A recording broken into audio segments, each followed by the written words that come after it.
Hello bankers, welcome back. आशा करते हैं आप सभी लोग काफ़ी अच्छे होंगे। आज के इस सेशन के अंदर हम लोग बात करने वाले हैं ये सारे एरियाज के ऊपर। Okay. So first of all, जिन्होंने भी आपका मई 2024 and June 2024 GIB examination clear किया है, सभी को आपका कॉन्ग्रेचुलेशन। और जो लोग आपका पहले से थोड़ा अपनी स्टडीज को टाइम नहीं दे पाए, या जो फर्स्ट टाइम इस बार अपने आप को एनरोल कर रहे हैं जीआईबी के लिए अक्टूबर प्रिपरेशन के लिए, तो उनको किन किन बातों का ध्यान रखना चाहिए और क्या है जीआईबी का आपका एग्जामिनेशन या उससे रिलेटेड सारी इंफॉर्मेशन, जैसे एलिजिबिलिटी क्राइटेरिया क्या होता है, एग्जाम डेट क्या है, एग्जामिनेशन पैटर्न क्या होते हैं, ठीक है। इसके अलावा passing criteria, grace marks and credit score क्या होता है, ठीक है। टाइम लिमिट क्या है, रजिस्ट्रेशन प्रोसेस क्या है, एग्जाम फी क्या है एंड सिलेबस क्या है, ठीक है। सिलेबस में भी हम लोग डिटेल सिलेबस की आपका बात करने वाले हैं। ओके। तो अगर आप चैनल के ऊपर नए हैं तो एक बार जल्दी से सब्सक्राइब कर लें और press the bell icon so you will get regular notification also, right. चलो, तो शुरुआत करते हैं सेशन की। सबसे पहले अगर आप बिल्कुल नए हैं, ठीक है, तो ये जो एग्जामिनेशन ये कंडक्ट किया जाता है आईआईबीएफ के द्वारा एंड साल में 2 बार ये एग्जाम आपका कंडक्ट किया जाता है, ठीक है। फर्स्ट आपका जैसे 2024 की बात करें तो जून में इस बार आपका कंडक्ट किया गया। यूजुअली ये मई के अंदर होता है, ठीक है। तो इस बार इलेक्शन आपके थे तो उसकी वजह से 1 महीना ये पोस्टपोन आपका हुआ था। तो ये जो मई और जून का एग्जामिनेशन है, इसका रजिस्ट्रेशन आपका होता है first week of March every year. Second जो आपका सेशन है वो आपका अक्टूबर के अंदर होता है, ठीक है। तो इस बार जैसे अक्टूबर या नवंबर में जो आपका आरबीडब्ल्यूएम का पेपर है वो 9 नवंबर को होगा, ठीक है। तो सारी डेट्स भी मैं आपको यहाँ पे बताऊंगा, ठीक है। और जो अक्टूबर का एग्जामिनेशन होने वाला है उसका रजिस्ट्रेशन आपका स्टार्ट होगा 1 अगस्त से, ठीक है। तो ये कुछ इंपॉर्टेंट डेट भी हैं, सारी चीजें जिनके ऊपर हम लोग डिस्कशन करेंगे, कंप्लीट स्ट्रेटेजी। इसके बाद आपको जीआईबी से रिलेटेड कोई भी आपका कंफ्यूजन नहीं रहने वाला, ठीक है। जीआईबी और डीबीएफ के अंदर क्या डिफरेंस होता है उसके ऊपर भी हम लोग यहाँ पे आपका डिस्कशन करने वाले हैं, ठीक है। तो सबसे पहले बात करते हैं एलिजिबिलिटी की, जहां से जेआईबी एंड डीबीएफ के बीच का जो डिफरेंस है वो आपका क्लियर हो जाएगा। तो देखो गाइस, क्या होता है अगर हम लोग इस पर्टिकुलर एग्जामिनेशन की एलिजिबिलिटी की बात करें, सो this is generally for bankers, ठीक है, जो आपका ऑलरेडी बैंक्स में आपका वर्क कर रहे हैं, ठीक है। उनके लिए जो कहीं ना कहीं डिफाइंड बेनिफिट्स आपके हैं यहाँ पे, ठीक है। जैसे अगर आप बैंक में एज अ पीओ या एज अ क्लर्क या अदर किसी और प्रोफाइल पे हैं, ठीक है, and if you clear this particular examination you are eligible for 1 increment, ठीक है। तो यहाँ पे आपको जैसे ही आप जीआईबी सर्टिफाइड हो जाएंगे तो आपको एक इंक्रीमेंट आपका मिलेगा, ठीक है। अब ये जीआईबी सर्टिफाइड होने का मतलब क्या है, जैसे सपोज दैट अभी आपका जून वाला सेशन खत्म हुआ, ठीक है, अब जून वाला एग्जामिनेशन हुआ है, जो लोग भी सर्टिफाइड हुए हैं या जिनके भी चारों पेपर आपका क्लियर हुए हैं, ठीक है, तो उनको विद इन 45 डेज आपका आईआईबीएफ के द्वारा सर्टिफिकेट भेजे जाएंगे। उस सर्टिफिकेशन पे जो भी डेट आपका होगा, ठीक है, सो डेट ऑफ सर्टिफिकेशन उसमें मेंशन किया जाता है, ठीक है, कि एज ऑन दिस पर्सन और this candidate is certified as a JIB, ठीक है। तो उस डेट से उनको आपका एक इंक्रीमेंट का जो बेनिफिट है वो मिलना स्टार्ट हो जाएगा। ये तो बात हुई मॉनेटरी बेनिफिट की। अगर हम लोग बात करें प्रोफेशनल बेनिफिट के, ठीक है, तो इनके साथ बहुत सारे प्रोफेशनल बेनिफिट भी एसोसिएटेड होते हैं। जैसे कल के डेट में अगर आप जेएमजी क्लर्क या क्लर्क टू स्केल 1 स्केल 2, इन सब के लिए आप जब इंटरनल प्रमोशनल एग्जामिनेशन उनमें बैठते हैं तो कई बैंक आपका जहां पे 2 मार्क्स आपके अलॉट किए जाते हैं जीआईबी के लिए और 2 मार्क्स आपका सीआईबी के लिए, और कई बैंक आपका जहां पे नॉर्मल कैंडिडेट की एलिजिबिलिटी 3 साल में होती है, तो ये जो जीआईबी सीआईबी सर्टिफाइड है इनको 2 साल में आपका इंटरनल प्रमोशंस में आपका बैठने के लिए दिया जाता है, ठीक है।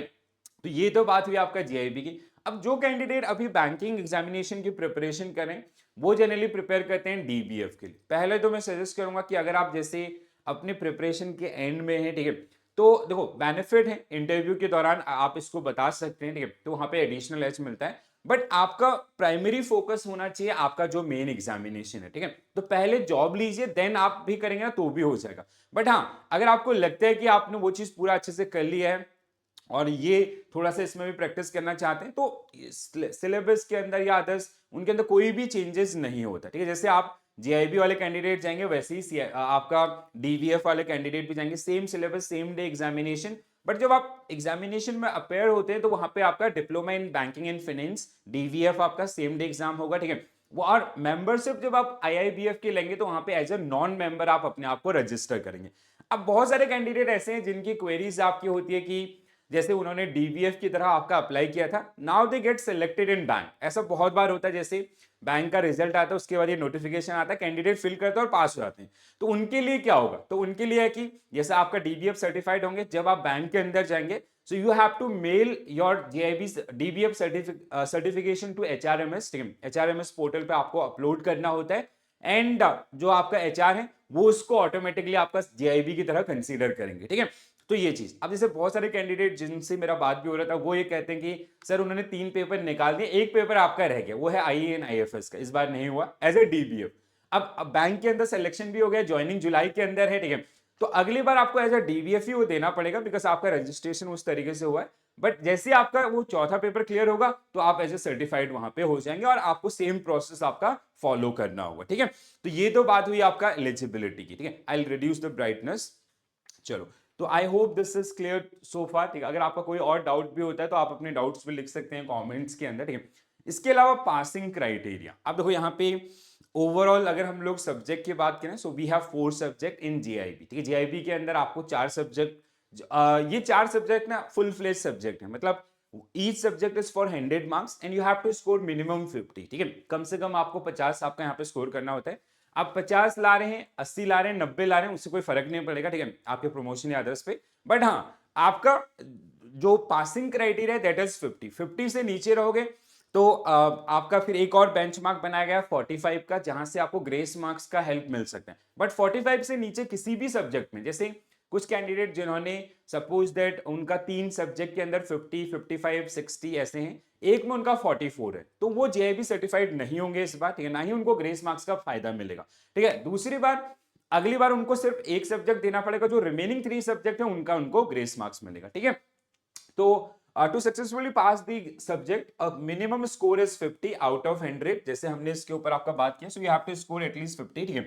Candidate who achieve a minimum of 45 marks in each subject and maintain an overall aggregate of 50%, that means they score 200 in overall 4 subject, ठीक है, they'll also be JIB certified, ठीक है। जैसे कुछ कैंडिडेट आपके हैं जिन्होंने suppose that is the candidate a आपका, ठीक है। तो ये इसका सिचुएशन क्या होगा, आपका ए का सिनेरियो क्या था, ठीक है। जैसे पेपर 1, पेपर 2, पेपर 3, पेपर 4, जैसे यहाँ पे इसने 45 स्कोर किया, ठीक है, यहाँ पे इसने स्कोर किया आपका 55, यहाँ पे इसने 47 और यहाँ पे आपका 60। तो इस कैटेगरी के अंदर इसका एग्रीगेट 50% प्लस है, तो इसको हम लोग क्या डिक्लेयर करेंगे, आपका पास डिक्लेयर करेंगे, ठीक है। एक कैंडिडेट और है, सपोज दैट जो फेल कैटेगरी में कैसे आएगा, ठीक है। जैसे एक कैंडिडेट आपका जिसने यहाँ पे 70 लाया, यहाँ पे आपका 65 लेके आया, ठीक है, यहाँ पे वो लेके आया 44 और यहाँ पे वो लेके आया 60। तो ये जो कैंडिडेट है ना, ये आएगा आपका फेल कैटेगरी में, और इसको एक सब्जेक्ट आपका दोबारा से देना पड़ेगा, जो कि कौन सा सब्जेक्ट है, आपका पेपर 3 आपका, ठीक है। तो पेपर 3, तो देखो यहाँ पे दो चीज, एक तो मिनिमम आपका डाउन साइड, अगर आप ग्रेस मार्क्स की एलिजिबिलिटी पे आना चाहते हैं तो उसके लिए 45 मार्क्स आपको अचीव करने होंगे एनी हाउ, ठीक है। दूसरा, आपका जो एग्रीगेट है आपका वो 200 प्लस होना चाहिए, मतलब जो जैसे सपोज दैट एग्जैक्ट 45 आए हैं एक सब्जेक्ट के अंदर, बाकी के सब्जेक्ट के अंदर आपका जैसे ये 47 था, तो इसमें ये जो आपका इनके साथ कॉम्पनसेट हो जाएगा, ठीक है, ये आपका इसके साथ हो जाएगा, तो भी ये क्या डिक्लेयर किया जाएगा, पास डिक्लेयर किया जाएगा, ठीक है। तो ये इस तरीके से जो आपका काउंट होता है। Candidate are permitted to keep the credit for subject they have pass until the examination time limit, ठीक है। अब एग्जामिनेशन टाइम लिमिट कितना होता है इसमें, जैसे सपोज दैट आपने फ्रेश आपका पहली बार अपने आप को रजिस्टर किया है आपका जून 2024 एग्जामिनेशन के लिए, ठीक है, तो उसमें आपको 5 आपका अटेम्प्ट दिए जाते हैं, ठीक है, विद इन 3 इयर्स, 3 साल के अंदर कोई भी 5 अटेम्प्ट आप अटेम्प्ट कर सकते हो, और उन 5 अटेम्प्ट के अंदर आपको वो क्रेडिट जो स्कोर है, जैसे इन सब्जेक्ट का जो क्रेडिट है, या इस केस में जैसे इसका क्रेडिट मिल जाएगा, इसका मिल जाएगा, इसका, तो ये फर्स्ट अटेम्प्ट था इसका सपोज दैट, तो अगले 3 सेशन के अंदर, अगले 4 सेशन के अंदर इसको ये जो आपका पेपर 3 है इसको क्लियर करना होगा, ठीक है। अब कुछ कैंडिडेट का क्या था कि जिन्होंने 2023 के एग्जामिनेशन से पहले अपने आप को रजिस्टर किया है, तो वहां पे जो RBWM और आपका Indian economy, Indian financial system आपका होता नहीं था, तो वो उस पर कंफ्यूज मत होइए, अभी अगर आपने क्लियर किया तो वो क्रेडिट स्कोर भी आपका काउंट होगा, अंडरस्टूड। तो ये आपका जो सीक्वेंस रहता है। इसके अलावा अगर हम लोग बात करें मार्किंग, आपका जो मार्किंग है वो किस तरीके से होती है, तो यहाँ पे तीन टाइप के क्वेश्चंस आपको मिलेंगे, हाफ मार्क्स, 1 मार्क्स, 2 मार्क्स। अगर हम लोग बात करें जून 2024 एग्जामिनेशन की, मैंने खुद ये पेपर लिखा, ठीक है, अभी मैं आपको बहुत जल्दी जो सेल्फ गिवन एनालिसिस है वो भी आपका दूंगा, क्या चेंजेस थे आपका मई और अक्टूबर 2023 और इसमें, ठीक है। हर साल मैं जाता हूँ पिछले 2-3 सालों से, ठीक है, और कहीं ना कहीं एक्सपीरियंस होता है कि कहाँ पे आपका क्या चीजें हो रही है, ठीक है। लाइक अगर मैं आपको गाइड कर रहा हूँ तो मुझे वो चीज पता होनी चाहिए कि IIPF क्या चेंजेस लेके आ रहा हो, कैसे चीजें आपके बिल्ड हो रही है, तो उससे कहीं ना कहीं आपको वो एक्सपीरियंस मैं आपका दे पाऊँ जो आपको एग्जामिनेशन में हेल्प करता है, ठीक है। So that is the only motive. अब देखो यहाँ पे क्या होता है, अगर हम लोग बात करें नेगेटिव मार्किंग का, अभी तक नहीं है, बट आने वाले समय में डेफिनेटली ये आपको देखने के लिए मिलेगा, ठीक है। तो अभी हम लोग अक्टूबर के लिए इसको कंसीडर करके नहीं चलेंगे, it is totally depend on the IIPF। तो निगेटिव मार्किंग से पहले वो एक और चीज आपके साथ कर सकता है, that is question without options, जो उसने CAIB एग्जामिनेशन के अंदर ऑलरेडी इंप्लीमेंट कर दिया है। देखो क्या होता है, इसका जो पास रेट है ना, दैट इज मैक्सिमम 20%, ठीक है। अब मैक्सिमम 20% पास रेट है, ठीक है, तो उससे नीचे ही आपका जैसे 100 में से 80 लोग फेल हो रहे हैं, ठीक है। और ये लेवल मेंटेन करना है, सबको हम लोग इंक्रीमेंट नहीं दे सकते ना, तो उससे बर्डन बहुत ज्यादा बढ़ेगा। तो उसको मतलब लेवल को टफ बनाने के लिए क्वेश्चन विदाउट ऑप्शन एक है। दूसरा नेगेटिव मार्किंग, इसको 2023 में इंट्रोड्यूस किया गया था, बट बाद में इसको विड्रॉ किया गया, तो मे भी आने वाले समय में आपको देखने के लिए मिलेगा, but October is the best chance जहां पे आप इसके साथ जा सकते हैं, ठीक है। मतलब ये विदाउट नेगेटिव मार्क आएगा, जितना मेरा एक्सपीरियंस कहता है। अगर IIPF इंट्रोड्यूस करेगा तो वो क्वेश्चन विदाउट ऑप्शंस को आपका इंट्रोड्यूस करने वाला है, ठीक है। To qualify you need to score at least 50 marks out of 100, जैसे हमने बात किया, ठीक है। In your first attempt if you score 45 marks और more in each paper and have an overall aggregate of 50%, so you will be eligible for that particular grace marks also. Sorry, you will be eligible for grace marks and you will be certified as आपका GIB certification. Okay, चलो ये clear हुआ होगा। तो same चीज आपका यहाँ पे भी है, so you can, I share this particular PDF, Telegram group का लिंक आपको डिस्क्रिप्शन में मिल जाएगा, तो वहां पे आप ज्वाइन कर लीजिए, जहां पे हम लोग डेली बेसिस पे आपका क्विजेस या जो आपके जो नोट्स का सेक्शन, PDF, ये सारी चीजें आपको वहां पे एलिजिबल हो जाएंगे, ठीक है। अब बात करते हैं अक्टूबर 2024 एग्जामिनेशंस के डेट्स की, ठीक है। So these are the exam date for October 2024। तो जिसमें क्या क्या डेट है, जैसे Indian economy, Indian financial system, जो कि आपका सबसे पहला पेपर होगा, जो कि शेड्यूल है आपका कहाँ पे, 20 अक्टूबर 2024 को, ठीक है। 20 अक्टूबर से आपका 9 नवंबर तक एग्जाम होंगे, ठीक है। सेकंड पेपर आपका PPB, ठीक है। सो ये आपका शेड्यूल है कहां पे, 26 अक्टूबर पे, ठीक है। फिर 27 पे आपका शेड्यूल है कौन सा, आपका AFM, ठीक है। तो अब देखो ये दो सब्जेक्ट ना बैक टू बैक हैं, तो इस दौरान थोड़ा सा आपको इनको पहले से अच्छे से प्रिपेयर करके चलना पड़ेगा। RBW में आपका जो फाइनल पेपर है, सबसे इजीएस्ट पेपर आता है, वो है आपका 9 नवंबर को, तो इसके लिए आपको अभी से टेंशन लेने की जरूरत नहीं पड़ेगी, ठीक है। So you can make a pair of 2 subject, जैसे अभी आप स्टार्टिंग से ही जैसे दो सब्जेक्ट को लेके चलें, ठीक है। आई एम नॉट सेइंग कि आप हर दिन आपका 3-4 घंटा पढ़ो, इतना पॉसिबल नहीं है, ठीक है। अगर आप 1-2 दिन ट्राई भी करोगे तो चौथे 5वें दिन या छठे दिन वो शेड्यूल आपका नीचे आएगा, ठीक है। आपका प्लान क्या होना चाहिए कि रेगुलर बेसिस पर अगर आप 1 आवर या 1.5 आवर या 2 आवर्स दे देना, that is more than sufficient for this particular examination, ठीक है। तो आप कोई भी 2 पेपर आपका उठा करके, जैसे यू कैन पेयर, जैसे आपका IN IFS एंड PPB और आपका AFM एंड RBWM, ठीक है। PPB का प्रॉब्लम क्या है, इसमें ये पेपर भी इजी है, आपकी जो रेगुलर वर्किंग है उन्हीं से रिलेटेड है, but the only problem is कि यहाँ पे जो नंबर ऑफ यूनिट है काफी ज्यादा, 55 यूनिट आपके PPB के अंदर होते हैं, ठीक है। ये दोनों का पेयर क्यों, ये बहुत ईजी है। यहाँ पे थोड़ा सा जो खासकर जो candidate accounts and finance background से नहीं है, उनको थोड़ा सा चैलेंज, आपका ज्यादा चैलेंज नहीं, ठीक है। बिलीव मी, अगर आप रेगुलर फॉलो करेंगे तो आप मतलब बहुत आसानी से इनको क्लियर कर पाएंगे, ठीक है।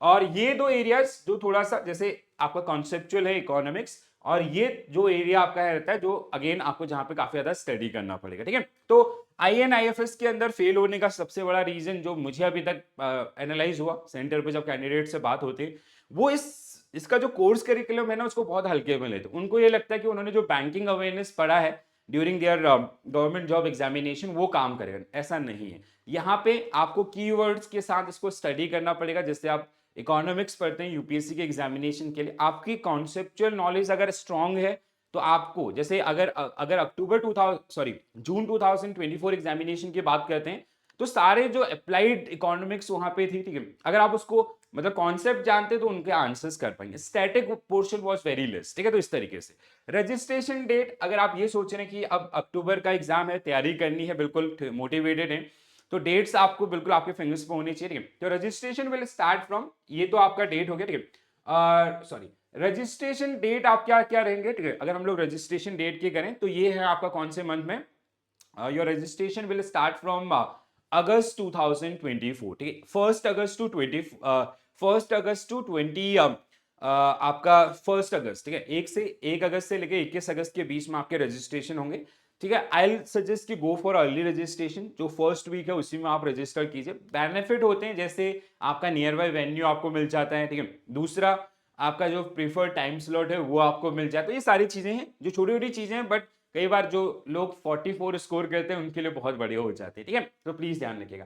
तो ये स्टेप्स मैंने आपके सारे लिखे हैं, ठीक है। तो अगर आपको जैसे रजिस्ट्रेशन इसमें अगर आप करेंगे, ठीक है, तो सबसे पहले आपको IIBF की मेंबरशिप आपका लेनी होती है, जिसके लिए अराउंड 1600 के आसपास, 1600 प्लस GST आपका कॉस्ट लगेगा, ठीक है। वो आपका रजिस्ट्रेशन है IIBF की, आप वो अभी भी कर सकते हैं, आज भी कर सकते हैं, ठीक है, कभी भी कर सकते हैं, ठीक है। IIBF के साथ जो रजिस्ट्रेशन होगा, आफ्टर रजिस्ट्रेशन जब आपका एग्जाम रजिस्ट्रेशन स्टार्ट होगा, ठीक है, तो मतलब देखो ध्यान से सुनिए, पहले क्या होगा, आपका IIBF के साथ आपका रजिस्ट्रेशन होगा, ठीक है। तो आपको IIBF की जैसे www.iibf.org.in, तो यहाँ पे मेंबरशिप आपको लेनी होती है, ठीक है। एज अ मेंबर अगर आप इस पे लॉग इन करेंगे तो आपका मेंबर और नॉन मेंबर, ठीक है, अगर आप बैंक में ऑलरेडी हैं तो आपका जो मेंबर कोड होता है वही काम करेगा, अगर नहीं है तो आपका नॉन मेंबर की तरह, ठीक है। तो वो मेंबरशिप लेंगे, 1600 प्लस GST वहां पे रहेगा, ठीक है। देन उसके बाद जब एग्जाम रजिस्ट्रेशन स्टार्ट होंगे, कब, आपका अगस्त में, 1 अगस्त से स्टार्ट होंगे, ठीक है। तो वो आपका उस दौरान फिर आपको एग्जामिनेशन के लिए अप्लाई करना होगा, अप्लाई फॉर द एग्जाम आएगा लेफ्ट साइड में सेक्शन, और डी आपका JIB या DVFO शो करेगा, तो उसके हिसाब से आप उसमें पार्टिसिपेट कर सकते हैं। तो ये बहुत बेसिक स्टेप्स हैं, जैसे आपने फॉर्म फिलिंग, कोई भी अगर किसी भी एग्जामिनेशन की हम फॉर्म फिलिंग करते हैं वैसी। चार्जेस की अगर आप बात करते हैं, apart from that IIBF fee, IIBF की मेंबरशिप फी आपका 1600 plus GST, 1600 plus GST। And यहाँ पे आपका क्या रहेगा, जैसे आपका अगर हम लोग बात करें IIBF के सर्टिफिकेशन का, तो जब आप इसके लिए अप्लाई करेंगे 4000 प्लस GST, ठीक है, इसमें आपका GST इंक्लूड होगा, अब इसके बाद आपका, ठीक है, एक्सक्लूडेड है, मतलब इस अमाउंट में फर्स्ट अटेम्प्ट में आपने अटेम्प्ट किया और आप क्लियर हो गए तो 4 इतने में काम हो जाएगा। अब कोई कैंडिडेट जैसे जिसने 2 पेपर आपका पहले अटेम्प्ट में क्लियर कर लिए, ठीक है, 2 पेपर अभी रह गए, तो वो जो दोबारा अप्लाई करेंगे तो 1300 प्लस GST, ठीक है, 1300 फॉर बोथ दी सब्जेक्ट, ठीक है, ऐसा नहीं कि ये इंडिविजुअल सब्जेक्ट वाइज है, 1300 फॉर बोथ, ठीक है। अगर दूसरी बार में भी नहीं होता, ये तीसरी बार, चौथी बार, पांचवी बार, तो 5 अटेम्प्ट आपको जो इसमें आपका देखने के लिए मिलेंगे, ठीक है। सो ये आपका फीस का। अब अगर हम लोग बात करें सब्जेक्ट का, ठीक है, जो लोग बिल्कुल नए हैं आपके, ठीक है, जो बिल्कुल फ्रेश स्टार्ट करें, जो अभी रिसेंटली बैंक्स में आपके लगे हैं, तो उनकी क्वेरीज होंगी कि इसमें कितने सब्जेक्ट होते हैं। So we have 4 subject and all 4 are compulsory subject and all 4 include 4 module, ठीक है। तो 4 सब्जेक्ट आपको यहाँ पे एग्जाम देने हैं, ठीक है। 4 सब्जेक्ट कौन सा, Indian economy, Indian financial system, आपका principle in practice of banking, accounting and financial management for bankers and retail banking and wealth management. हर एक सब्जेक्ट के अंदर आपका 4 मॉड्यूल है, ठीक है। इनके मॉड्यूल वाइज स्ट्रेटेजी क्या होना चाहिए, सब्जेक्ट वाइज स्ट्रेटेजी क्या होना चाहिए, उसके ऊपर हम लोग आने वाले समय में अभी कुछ देर बाद आपका डिस्कशन करने वाले हैं, ठीक है। तो ये आपको समझना है, हर एक आपका 100 मार्क्स के लिए होगा, ठीक है, हर एक सब्जेक्ट, और हर एक सब्जेक्ट में आपको डाउन साइड 50 आपका स्कोर करना पड़ेगा, ठीक है। इसके अलावा अगर हम लोग बात करें जैसे क्वेश्चंस, जैसे ये सेम चीज आपका, ठीक है, 100 क्वेश्चन, 100 मार्क्स, और आपका 2 आवर का टाइम होगा। अब यहाँ पे जो आर्ट्स वाला टाइमिंग है ना, अगर मैं इसकी बात करूं, ठीक है, देखो आप ये अज्यूम करके चलिए कि आपका ये जो पेपर है this is for 1 hour 30 minute only, ठीक है। जो आखिरी का आधा घंटा है ना, जिन लोगों ने एक्सपीरियंस भी किया होगा, वो मतलब उसमें बहुत डिस्टर्बेंस होता है, ठीक है, मतलब आपके आसपास वाले, देखो अगर आप लोगों ने एडमिट कार्ड देखा होगा तो उसमें 1 घंटे से पहले आप एग्जामिनेशन हॉल छोड़ नहीं सकते। कुछ बहुत ब्रिलियंट स्टूडेंट होते हैं 1 आवर में ही पूरा कर लेते हैं, कुछ ऐसे होते हैं कि अब कुछ पढ़ा नहीं है, कुछ समझ में आ नहीं रहा, तो आप निकलना है, क्वेश्चन देखे सारे 100 क्वेश्चन, टिक टिक टिक, अब निकलना है। तो 1 आवर के बाद ना आपका कुछ कैंडिडेट जो एग्जामिनेशन हॉल को छोड़ना शुरू कर देते हैं, तो थोड़ा सा डिस्टर्बेंस होना स्टार्ट। 1 hour 30 minute तक जाते जाते ऑलमोस्ट सारे स्टूडेंट्स आपका कैंडिडेट या जितने भी कैंडिडेट हैं वो आपका एग्जामिनेशन हॉल से बाहर निकल जाते हैं, ठीक है। तो जिसकी वजह से थोड़ा बहुत आपका डिस्टर्बेंस होगा। ट्राई की आपका जो ओवरऑल टाइमिंग है आपका 1 hour 30 minute है, इस तरीके से अपने खुद के गोल आपको सेट करने हैं, ठीक है। एंड इन फर्स्ट आवर जो पहला घंटा है उसमें आपको टारगेट करना है मिनिमम 65 प्लस, ठीक है। 65 से ज्यादा क्वेश्चंस आपको सॉल्व करने हैं, ठीक है। जैसे इस बार का पीपीबी का पेपर था ना, तो वो 1 hour 5 minute के अंदर पूरा हो गया था, 100 क्वेश्चन। ऐसा बहुत बार होगा, ठीक है। अब कई बार ऐसा होगा कि काफी ज्यादा डिटेल में भी चीजें आपकी होंगी, तो उस तरीके से भी आपको इनको प्लान करें। तो इस तरीके से अगर छोटी छोटी बातों का ध्यान रखेंगे ना, तो ये आपको बहुत ज्यादा हेल्प करेगा, ठीक है। सो इन सिंपल टर्म्स आपका 100 क्वेश्चन, 100 मार्क्स। अब ये जो इनका बाइफर्केशन रहेगा ना, वो कैसे रहता है, half marks, 1 marks, 2 marks. Generally आपका जो हाफ मार्क्स क्वेश्चन होते हैं वो कैसे होते हैं, स्ट्रेट फॉरवर्ड। बट ये आपका जून 2024 में नहीं रहा है। इस बार क्या था कि जो हाफ मार्क्स के क्वेश्चन वो थोड़ा टफर साइड में थे compare to 1 marks, and 1 marks question become game changer, ठीक है। देखो जनरली जो रेशियो आपको देखने के लिए मिलेगा ना आउट ऑफ दिस 100 क्वेश्चन, कुछ इस तरीके से, हाफ मार्क्स आपका कितने, 40 क्वेश्चन, ठीक है। आपका 1 मार्क्स आपका कितने, 40 क्वेश्चन, एंड 2 मार्क्स आपका 20 क्वेश्चन, ठीक है। इन जनरल आपका डिस्ट्रीब्यूशन जो आपको देखने के लिए मिलेगा। तो यहाँ पे क्या था ना, हाफ मार्क्स क्वेश्चन थोड़ा सा टफर साइड में डाल दिया उसने, 40 में से 20 आपका टफर में डाल दिया, ये उसने इजियर साइड में रखे, थोड़ा क्वेश्चन का लेंथ आपका बढ़ा दिया, ठीक है, बट डुएबल आपके थे। तो जिन्होंने इन पे अच्छे से फोकस किया, कॉन्सेंट्रेट किया, वो आपका आसानी से पास हो गए। 2 मार्क्स में जनरली क्या होता है, मैच द फॉलोइंग या केस स्टडीज, एप्लीकेशन बेस्ड, ऐसी चीजें आपको यहाँ पे जो देखने के लिए मिलेंगे, ठीक है। तो 100 क्वेश्चन विथ 4 ऑप्शन, आपका एमसीक्यूज पैटर्न में आपका ये रहेगा, ठीक है। Duration is 120 minute, and marks for आपका कैसे हैं, half marks, 1 marks and 2 marks, ठीक है। अब ये ड्यूरेशन को आपको अपने लिए कैसे टारगेट लेके चलना है, और दूसरा half marks, 1 marks, in general अभी तक का जो हिस्ट्री बोलता है, half marks kind of straightforward question, 1 marks आपका kind of applied, and 2 marks are generally case studies, ठीक है। बट इस बार थोड़ा सा जो चेंज आपका पैटर्न के अंदर देखा गया था, ठीक है। तो ये जिनको आपको ध्यान रखना है। तो अब ओवरऑल अगर आप सिलेबस की बात करते हैं, ठीक है, जैसे आरबीडब्ल्यूएम जिसमें आपके पास 30 यूनिट्स हैं, ठीक है, आईएनआईएफएस 45 यूनिट आपका, पीपीबी 55 यूनिट्स, एंड एएफएम आपका 35 यूनिट, ठीक है। अब ये जो मैंने आर्ट्स अलॉटमेंट ये आपके लिए आर्ट्स मांगे हैं, ठीक है। अब इन आर्ट्स में इसको कैसे कंप्लीट किया जा सकता है, तो इसके लिए मैं एक डेडिकेटेड सेशन आपके लिए करने वाला हूं, ठीक है। चलो, तो अब थोड़ा सा डिटेल सिलेबस की बात कर लेते हैं। सबसे पहला paper that is Indian economy and Indian financial system, ठीक है।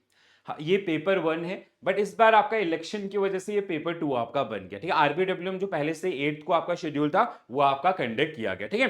तो अब देखो, Indian economy, Indian financial system, तो 2 पार्ट में ये है। मॉड्यूल ए आपका इंडियन इकोनॉमी, और आपका मॉड्यूल बी आपका इंडियन फाइनेंशियल सिस्टम, ठीक है। इस तरीके से 2 पार्ट में इसका बाइफर्केशन आपका किया गया, ठीक है। तो अगर हम लोग कोर्स कंटेंट की बात करते हैं, सो कोर्स कंटेंट क्या है, मॉड्यूल ए, जिसमें आपको ये आपका आप इसको चैप्टर की तरह ले सकते हैं, ठीक है, जिसमें मॉड्यूल ए आपका इकोनॉमिक, इंडियन इकोनॉमिक आर्किटेक्चर, जिसमें क्या क्या है आपका, जैसे overview of Indian economy, planning sector of Indian economy, priority sector, infrastructure and social infrastructure, globalisation, economic reforms, foreign trade, international economic organisation, climate change and issue facing Indian economy, ठीक है। सो सबसे पहला आपका जो रहेगा, ठीक है। तो ये अब इसके जब आप आईआईबीएफ का कोर्स करिकुलम देखेंगे, सिलेबस देखेंगे ना, उन कीवर्ड्स को पढ़ते हुए अगर आप थोड़ा सा अपनी स्टडीज को बनाएंगे, तो वो आपको डेफिनेटली हेल्प करेगा, ठीक है।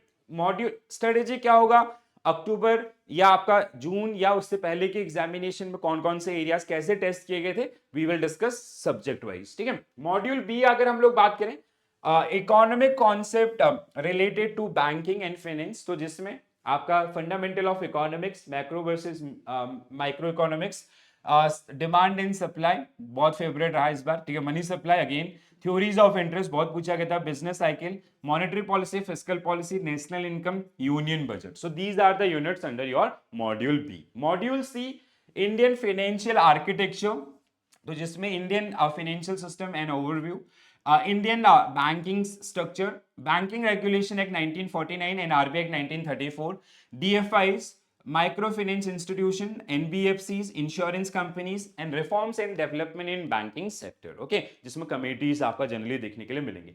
मॉड्यूल डी जिस सबसे लेंथी और बहुत इंपॉर्टेंट है, सबसे ज्यादा इंपॉर्टेंट मानते हैं इसको आईएएनआईएफएस के अंदर, ठीक है।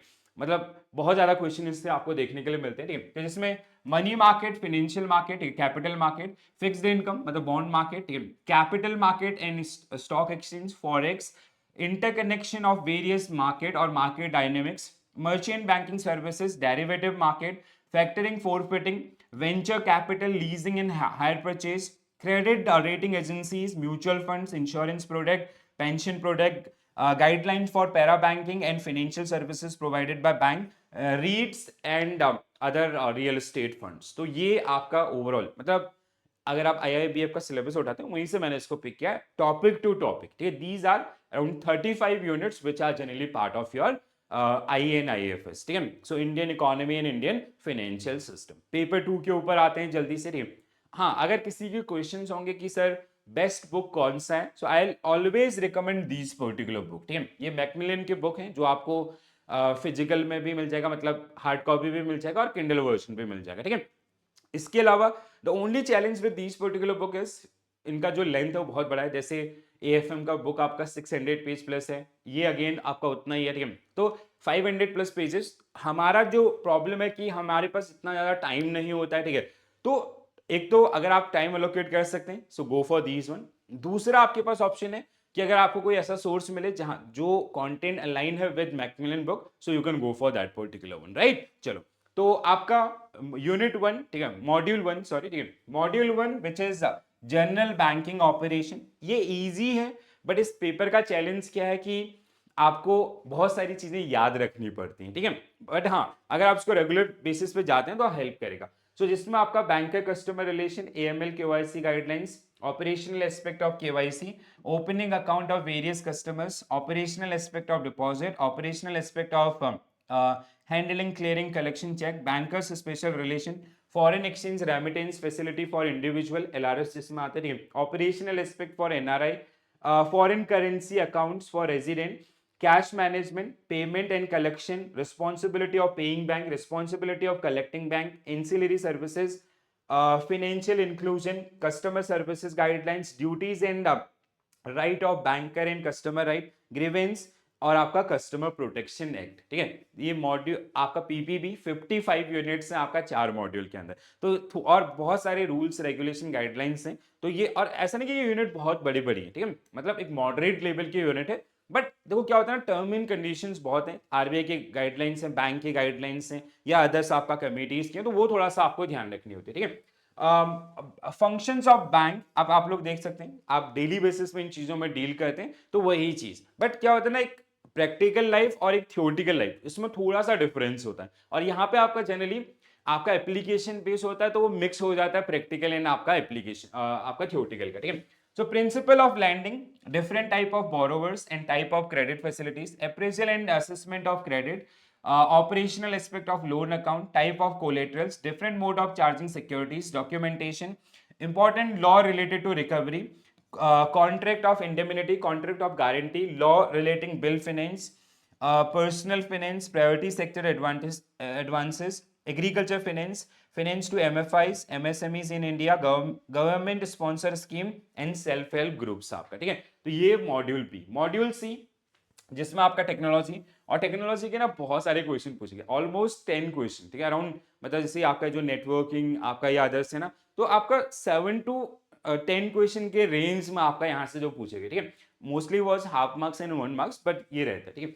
So essential bank computerisation, CBS environment, alternative delivery channels, इसके अलावा आपका data communication, digital payment, impact of technology, security consideration, operational aspect of cyber crimes, tech trend in banking, ठीक है। तो ये आपका module C। And final module D आपका ethics in banking. Ethics के भी बहुत सारे क्वेश्चन आपको मिलेंगे, ऐसा नहीं छोटा है, तो आपको इनको पढ़ना पड़ेगा। D और C, तो आप C और D तो 100% आपको कवर करना है अच्छे से, ठीक है।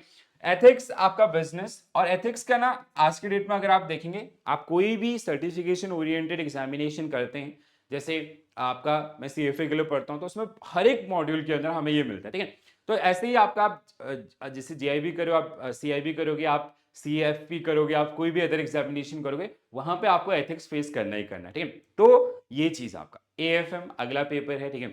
और again this is a book, ठीक है। So accounting and finance for bankers. अब AFM एक ऐसा सब्जेक्ट है ना जहां पे मैं हमेशा सजेस्ट करता हूं कि आपका मॉड्यूल वाइज कोई स्ट्रेटेजी नहीं, सारे मॉड्यूल आपके इसके इंपॉर्टेंट है, बिकॉज जो वेटेज है ना वो कहीं ना कहीं इक्वल आपका रखा गया। इक्वल का मतलब 25 ऑल नहीं है, ठीक है, 20 आपका 27 आपका 28 या 23 ऐसा आपका रेंज आपको देखने के लिए मिलेगा। So module A accounting principle and process, ठीक है, तो डेफिनेशन स्कोप, देन आपका basic accountancy procedure, maintenance of cash book and subsidiary ledger, BRS trial balance, depreciation, capital and revenue expenditure, bill of exchange, operational aspect of accounting, back office functions and bank audit and inspections. Module B आपका balance sheet equation, preparation of final account, company account 1-2, cash flow statement, आपका final account of a banking company, core banking system and accounting in computerised environment.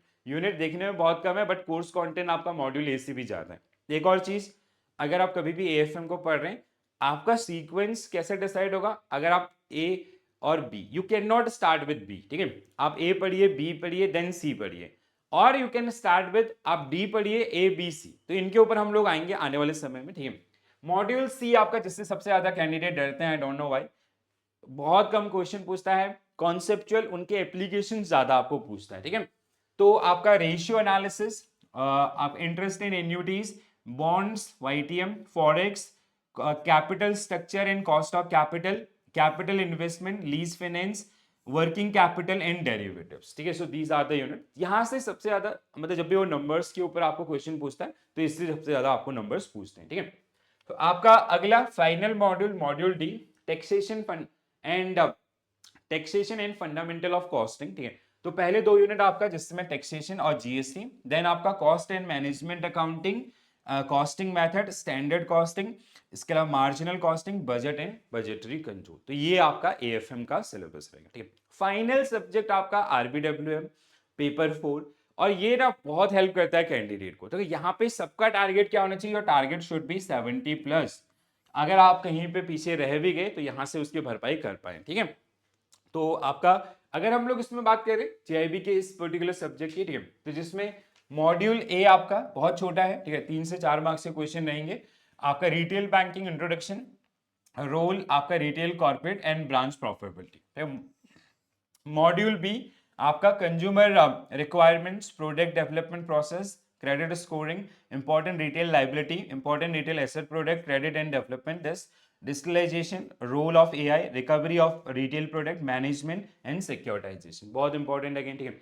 तीसरा आपका C support services, marketing services, तो marketing, delivery channels, delivery models, customer relationship, service standard and marketing information system, ठीक है। Module D आपका, ठीक है, wealth management, बहुत सारे क्वेश्चन पूछे गए थे इस बार आपका वेल्थ मैनेजमेंट से, ठीक है। So important of wealth management, investment management, tax planning, other financial services, lender appraisal process, housing finance, mortgage and valuation of retail properties, ठीक है। तो ये आपका जो ओवरऑल कोर्स करिकुलम यहाँ पे आपका रहने देखने के लिए आपको मिलेगा, ठीक है। तो दीज आर दी पूरा डिटेल सिलेबस जो आपका है, जो मतलब ये मेरे हिसाब से नहीं, ये आईआईबीएफ ने जो दिया है वो, ठीक है, इसमें कुछ भी आपका नहीं छूटा है, ठीक है। तो ये आपका रहेगा। तो आई होप सबको समझ में आएगा। स्ट्रेटेजी क्या होगी सब्जेक्ट वाइज, उसके ऊपर हम लोग बात करेंगे।